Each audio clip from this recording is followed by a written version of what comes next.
What's up, guys? It is Strider coming at you with some more Pokemon content.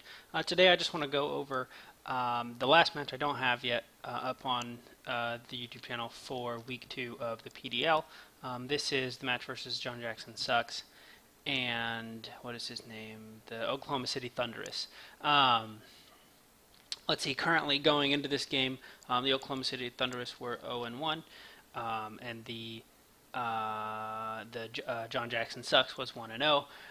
Both had actually played really close games, so I'm hoping this one will be a good one. Let's just jump right into the game here. Looking at the team preview here, you can definitely tell that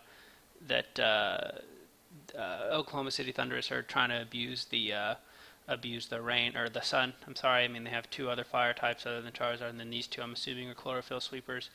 Even it's somewhat helpful to the sun is even somewhat helpful to the Landorus as it helps its water weakness. Over here we have a pretty balanced team. It looks like I'm guessing Galantula's there for sticky webs.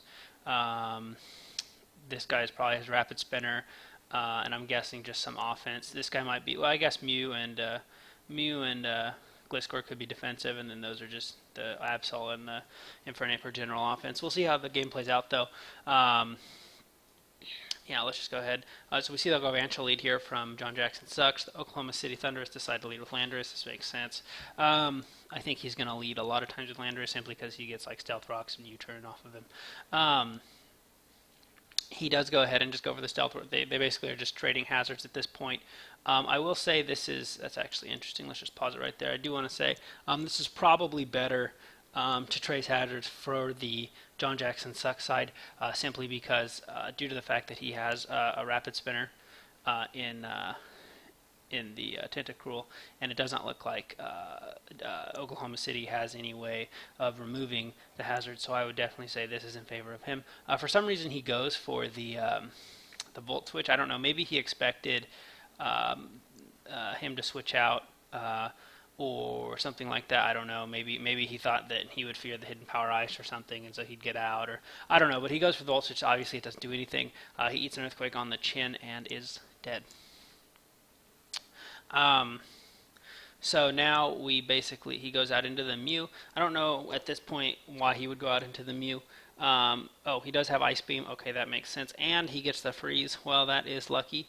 That turns probably what I would say is a slightly favorable towards the Oklahoma City, favorable to JonJacksonSucks.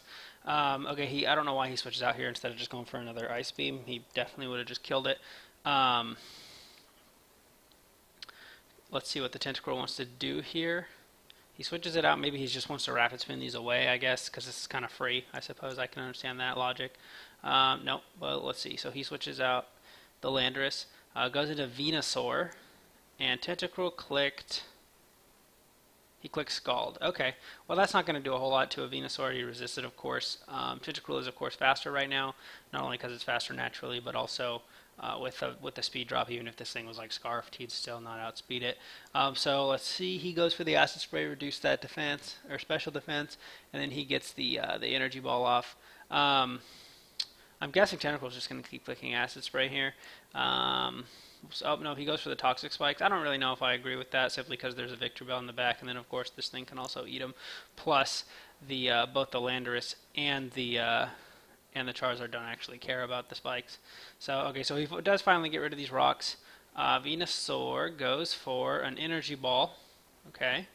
Yep, kind of eats him up. Yep. This should be a matchup Venusaur's going to win, even though he's slower, even with the Spadef drop. Yeah, okay, it does force a switch. Tentacruel goes into Mew again. Okay. And Venusaur, goes for an Energy Ball. That actually does a lot of damage. That must be a very offensive Mew. I guess with the damage we saw against Landorus, we should have been expecting an offensive Mew. But that did much more damage than I thought. I'm guessing, yeah, okay, the Psychic Move does obviously take care of the Venusaur. Apologies. Okay, we'll see what he goes into. The Charizard comes out with no rocks to worry about. He's actually at full health. Oh, we do see the switch into the Gliscor. Okay. And Charizard probably Megas and goes for a Fire move, I'm guessing, and it would come very close to knocking this thing out probably. Oh, no, if he does go for the Solar Beam, which still does a chunk. I'm guessing he just stays in here and goes for a Fire move because that would kill Like if he has flamethrower or something, I'm pretty sure that would kill. But he does switch out, goes into the victory belt, eats up those spikes. That's nice. Let's see what he does here. Gliscor goes to the rock slide. It's going to do nothing really. I mean, it does something, but that's not going to be enough. Victory belt could set up growth here. He does set up the growth. Gliscor is probably just going to try and get a little more damage off on it. If I had to guess, he does go for the. Oh wow, he has facade. Okay, I didn't see that coming. Did not see that coming.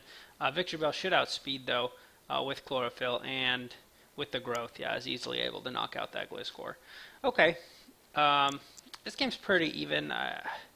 The sticky webs really make it hard for me to favor the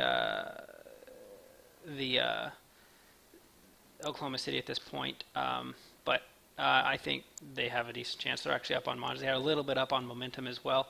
Of course, the Entei comes out. I don't know why he'd bring out Entei in this matchup. I would probably consider bringing out. Well, I don't know. I guess he.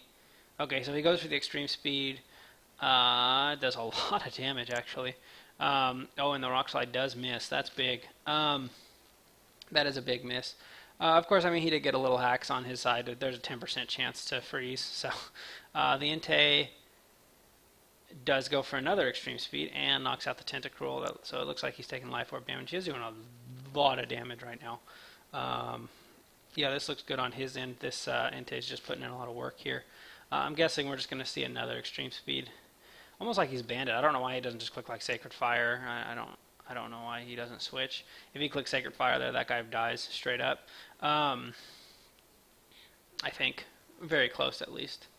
He might not have been quite dead, but honestly, 50% chance of the burn. I bet he's dead after a burn if he gets it.